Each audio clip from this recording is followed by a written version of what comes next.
Hello everyone, my name is Ray Bowman and this is my week 3 presentation for MPA 585, Political Economy for Public Administration. This week we're focusing on key topics from chapters 6 to 9 of our textbook. This presentation will walk through 6 key concepts, 3 from our textbook and 3 from this week's videos, and for each I'll briefly explain what it means, share how the average American or general public might understand or misunderstand the concept, and connect it to a real-world example in government or everyday life. The 6 key concepts or topics that I'll cover today are listed on this slide. From the textbook, we'll discuss Rawlsianism, in addition to inefficiency in the public sector, as well as privatizing prisons. From the videos this week, I'll discuss negative externalities, fiscal policy and stimulus, as well as deficits and debt. So the first concept I'll discuss can be found in chapter 7 of our textbook, and that concept is by John Rawls, who was a professor and economist. His position is aptly called Rawlsianism, and largely it's found in his work, The Theory of Justice. So at its core, it argues that a fair society is one wherein there are policies that essentially benefit individuals who are worst off. So in economics, this means that the welfare of a society depends on the welfare of those who are maybe at the bottom. And according to Rawls, there's essentially no trade-off if it means that those at the bottom have been helped to become better. For the average American, this might sound like common sense. Fairness means helping people, but there's also skepticism since many think that fairness should reward hard work rather than redistribute wealth. So the public's perspective can also be blurred between the concepts of equality versus equity, and that's displayed by this cartoon photo here. And sometimes those two words are heard interchangeably in society without truly bearing the weight of what they actually mean.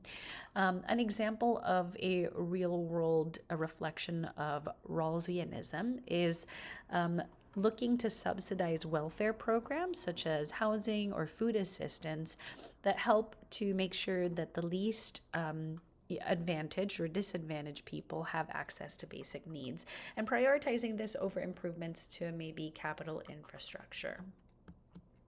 The second concept from our textbook is the sources of inefficiencies in the public sector, which can be found in chapter 8. The public perception is that government entities are slow, and a classic example of this might be the long lines that people experience at the DMV. Not knowing that there are a lot of restrictions on government agencies, which includes personnel restrictions that have strong civil service rules that essentially make it difficult for the government to terminate employees who are underperforming. There's also procurement restrictions that revolve around competitive bidding processes that add administrative layers and weeds out potential contractors. And there's also budgeting restrictions. Since government agencies are not in the business of making profit, they have really little incentive to maximize productivity and efficiency. And bureaucratic procedures and the general risk aversion of government agencies establish these layers and processes that involve multiple layers of review that create redundancies and inefficiencies. So in addition to the DMV being a real-life example, another example might be in the delay in capital improvement projects being completed and taking years to complete. And this can be due to delays in timing caused by the formal bidding process, maybe some back and forth with governing or elected bodies, and maybe even boards and commissions. Also found in our textbook in chapter 8 is the idea of privatization. Privatization essentially means handing public services to private companies, but more specifically is the privatization of prisons, which is a controversial topic, but it has grown dramatically in the United States. According to our textbook, by the early 2000s, over 120,000 inmates were held in private prisons. And the average American or public perception might view prisons under this structure as a business. They're perceived to have an incentive to increase incarceration rates in order to increase their profits, when it really should be based on serving justice and providing rehabilitation. So real life examples of this include states like Texas and Colorado, Arizona, that still contract with private prison operators, which raises, of course, tough questions about, ethical concerns and cost savings. Now on to the concepts from this week's videos, and there's some overlap with our textbook. The first video topic is the idea of negative externalities, which was covered by a video by Jacob Clifford on YouTube. A negative externality essentially happens when the cost of an activity spills over to people who weren't part of the decision or the activity. Pollution is a classic example. Say a factory, might save money by polluting, but society bears the health costs of that activity. To curb this, the government might institute regulations, rules, fines, maybe even a Pigovian tax that aligns private costs with the full social cost of the activity. The average American might not use the term externality, but they might recognize the unfairness when private companies profit while communities deal with the environmental or social damage. An example of this is fast fashion. It's a modern example. So cheap clothing leads to environmental waste and poor labor conditions overseas. To correct this, again, governments might use tools like taxes or regulation.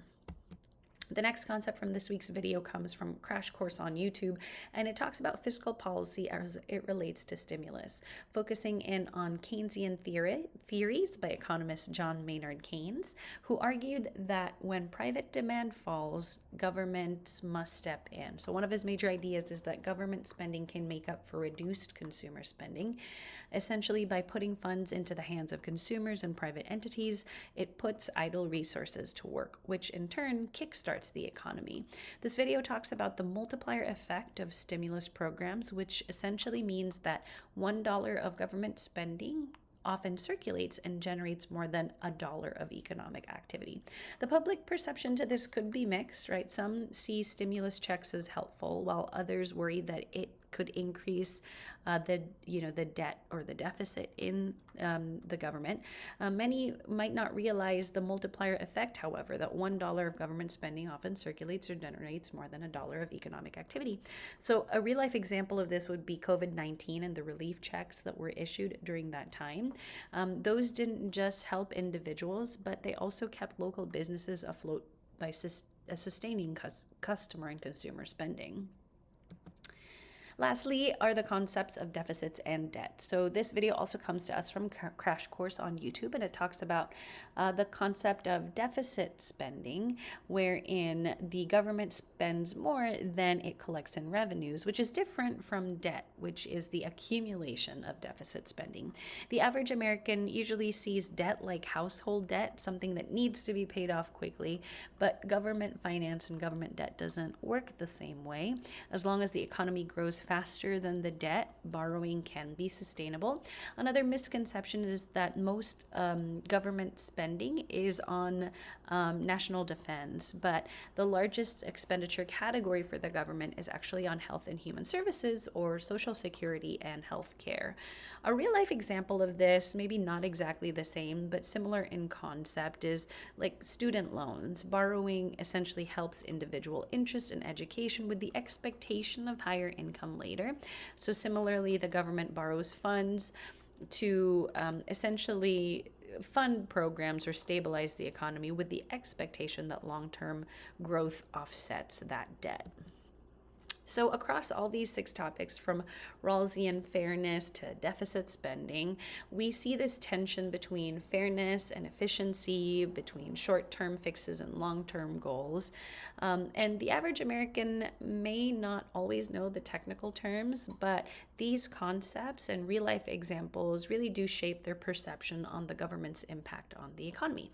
And with that, I'd like to thank you so much for your time, and I look forward to your feedback and your presentations. Have a great day.